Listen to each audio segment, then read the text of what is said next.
राधे राधे साथियों, आत्मज्ञान YouTube channel पर आपका हार्दिक स्वागत है। राधा रानी आप और आपके समस्त परिवार पर असीम कृपा बरसाती रहें।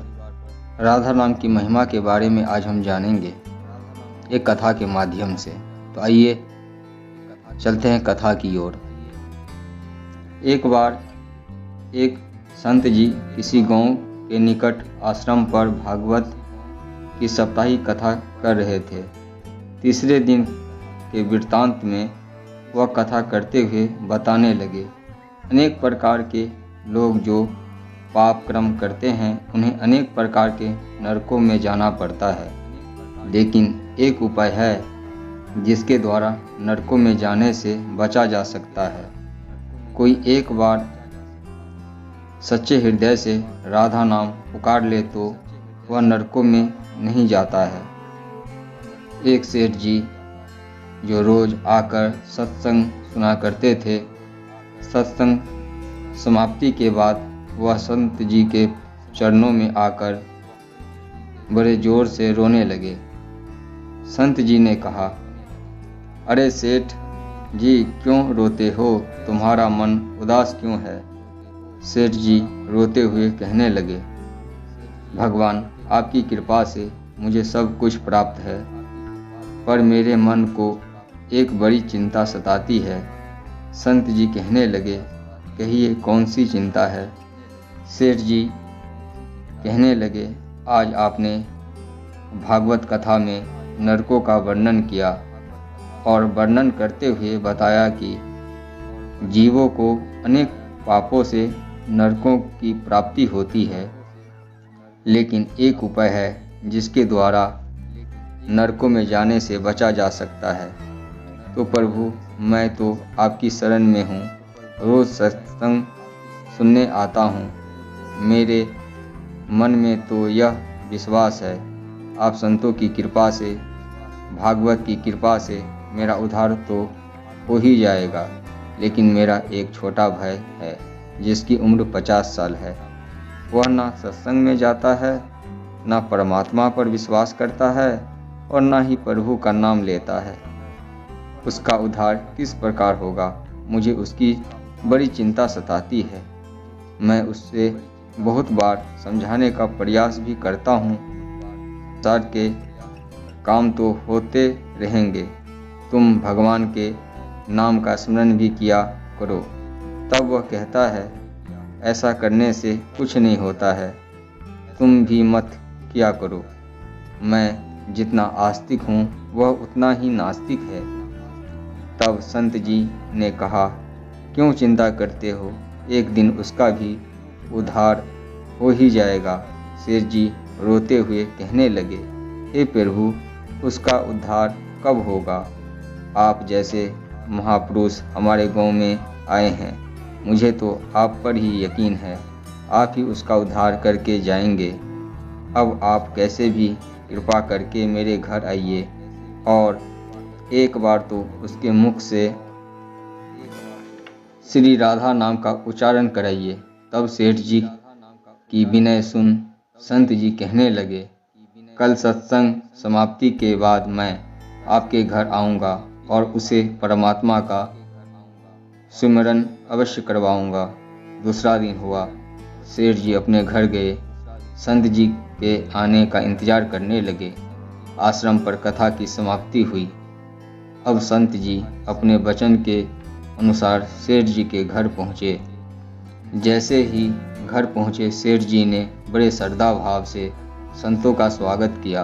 उन्होंने अपने भाई को बुलाकर कहा, संत जी आज हमारे घर पधारे हैं, उनका दर्शन कर लो।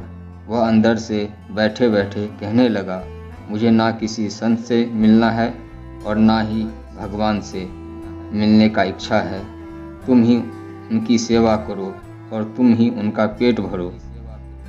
संत जी ने जब यह वचन सुने, शेर जी रोते हुए कहने लगे, भगवान देखा आपने, आपके सामने ही आपका अपमान कर रहा है। संत जी कहने लगे, सेठ जी ख्याल ना कीजिए, सब कुछ अच्छा होगा। अब सेठ को दिलासा देते हुए संत जी पलंग से उतरे और उसके भाई के कक्ष में आ गए और उसके कंधों पर हाथ रखकर कहने लगे, और बताओ आज तक कितना कमाया। वह संत जी को इस प्रकार अपने नज़दीक देखकर कहने लगा, अपना हाथ मेरे कंधों से हटाओ। मैं ना संतों को मानता हूँ ना भगवान को मानता हूँ। लोग जितने आस्तिक होते हैं मैं उतना ही नास्तिक हूँ। मैं भगवान को नहीं मानने वाला हूँ। आप मेरे नज़दीक क्यों आए हैं? संत जी कहने लगे, मैं तो अपना काम करने आया हूँ। संतों का काम होता है लोगों का उद्धार करना। आज तुम्हारे उद्धार का कार्य मिला है तो अवश्य करके ही जाऊँगा। शेर जी के वो छोटे भाई ने कहा, संत जी आप जितना आस्तिक हैं मैं उतना ही नास्तिक हूँ। संत जी कहने लगे, तुम एक बार राधे राधे बोल दो। उसने कहा, आप कितना भी प्रयास कर लीजिए मैं नहीं कहूँगा। तब संत जी ने शेर जी से कहा, आप और पूरे परिवार इस कक्ष से निकल जाइए और बीच में नहीं आइएगा जब तक कार्य पूरा ना हो जाए। परिवार उस कक्ष से निकल गए। संत जी ने फिर छोटे सेठ जी से कहा, राधे राधे बोलो। उसने कोई जवाब नहीं दिया। संत जी फिर बोले, राधे राधे बोलो। उसने कहा, नहीं कहूँगा। फिर संत जी ने सेठ का हाथ पकड़कर मरोड़ दिया और कहा, राधे राधे बोलो। उसने कहा, नहीं। फिर संत जी ने उसको नीचे पटक कर छाती पर बैठ गया और कहा, राधे राधे कहो।